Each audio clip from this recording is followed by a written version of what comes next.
Jalen Brunson has never looked like the kind of player the league is built around. Even now, even as his name sits comfortably among the NBA's elite, there is something almost defiant in the way he exists. He is not tall by league standards. He is not explosive in ways that demand awe. He does not dominate games through force. And yet, possession after possession, season after season, he bends outcomes toward himself. His career is not a challenge to basketball's logic. It is a reminder that the game has always rewarded those who understand it deeply enough to control it. From the beginning, Brunson's relationship with basketball was defined by closeness rather than distance. The game was not something he discovered later. It lived inside his daily life. His father, Rick Brunson, played in the NBA and later became a coach, and that proximity shaped how Jalen saw the sport. Basketball was never romanticized. It was studied. It was dissected. It was treated as craft rather than spectacle. That distinction mattered. Growing up around professional environments teaches you quickly that talent alone is insufficient. You see how many gifted players disappear. You see how quickly roles change. You learn that preparation extends beyond the court, into film sessions, conversations, habits. Brunson absorbed that reality early. The game did not feel mysterious to him. It felt demanding. Physically, Brunson was always undersized relative to his peers. That reality never changed, only followed him forward. At every level, he was smaller, less imposing, easier to doubt. Those limitations did not discourage him. They forced him inward. If he could not win with length, he would win with leverage. If he could not outrun defenders, he would outthink them. If he could not rise above contact, he would absorb it and finish anyway. In high school, Brunson's dominance was not built on overwhelming athleticism. It was built on control. He dictated pace. He chose when games sped up and when they slowed down. He used his body like a shield, not to avoid defenders, but to neutralize them. He learned how to stop on balance, how to pivot under pressure, how to finish through traffic without needing space. These skills were not glamorous, but they were resilient. Villanova became the perfect environment for his temperament. The program valued discipline, decision-making, and accountability. It did not reward players who chased numbers.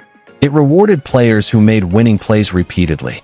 Brunson did not need to adjust his mindset to fit that culture. He belonged immediately. His college career unfolded like a masterclass in control. He won championships not by dominating possessions, but by owning them. Every dribble had purpose. Every read came early. He punished mistakes without forcing action. When pressure rose, he became calmer. When moments grew louder, he became quieter. By the time he left Villanova, Brunson had accomplished everything a college guard could. National titles, individual awards, leadership recognition, and still, doubt followed him. NBA evaluators questioned his ceiling. Too small, too slow, too methodical. In a league obsessed with athletic upside, Brunson's game felt inconvenient. Dallas drafted him anyway. His early NBA seasons were defined by patience and obscurity. He was not handed responsibility. He earned it incrementally. His role was narrow.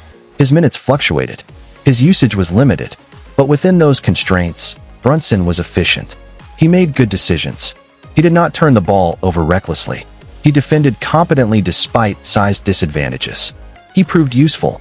What often goes unnoticed in these phases is restraint. Many players press when opportunity is limited. They try to force impressions. Brunson did not. He waited. He understood that consistency builds trust faster than flashes. Coaches began relying on him in late-game situations, not because he was spectacular, but because he was dependable. When Dallas's roster changed and responsibility increased, Brunson responded without hesitation. His scoring rose, not because he hunted shots, but because defenses gave him more space than they should have. He punished that disrespect methodically. He attacked mismatches relentlessly. He finished around rim protectors with craft rather than speed. The playoff run that followed revealed something important. Against elite defenses, against switching schemes designed to neutralize guards, Brunson thrived. He was not rattled by physicality. He did not shy away from contact. He used footwork and timing to create advantages where none appeared to exist. The stage did not expose him. It validated him. Still, belief was not universal. When Brunson chose New York, the reaction was skepticism bordering on ridicule. The contract was criticized. The role was questioned. The expectations felt disproportionate to his perceived stature. New York is not forgiving to uncertainty. It demands results, and it demands them loudly.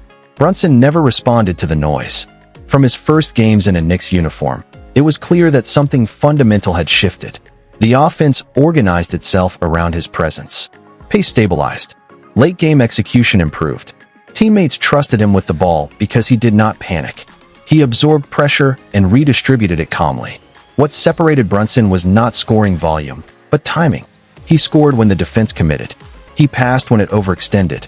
He controlled fourth quarters by narrowing options rather than expanding them. In moments where the game usually becomes chaotic, he imposed structure. Physically, he endured punishment nightly. Bigger defenders leaned on him. Rim protectors met him in traffic. He absorbed contact repeatedly without dramatizing it. His balance never left him. His footwork remained precise. These were not accidents. They were the product of years spent preparing for disadvantage. As New York's expectations grew, Brunson did not retreat. He expanded. His scoring became more varied. He developed counters for every coverage. Drop coverage, switches, traps. He solved them all through patience. He did not rush into help. He invited it. Leadership arrived not through volume, but through presence. Teammates followed him because he did not fluctuate emotionally. Wins did not inflate him. Losses did not shrink him. He showed up the same way every night. That consistency stabilized the locker room in a market where pressure often fractures teams. The playoffs elevated his legacy further.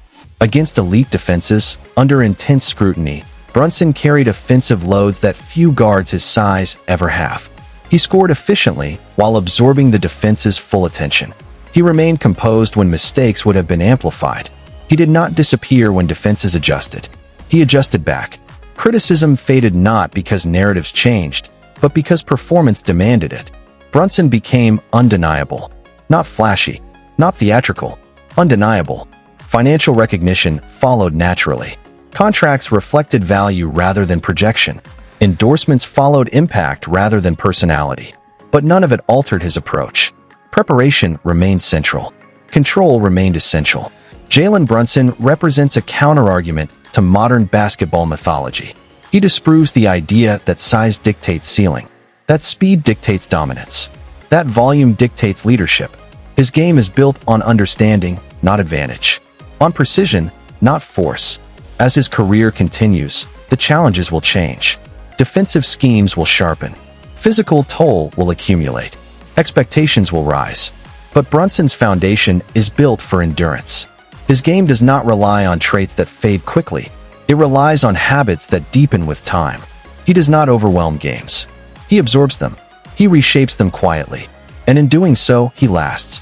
Thank you to everyone who appreciates basketball beyond surface narratives. Stories like Jalen Brunson's remind us that the game still rewards intelligence, patience, and resilience. If you enjoyed this long-form documentary, please like, share, and subscribe. More powerful basketball stories are coming, and we sincerely thank you for being part of the journey.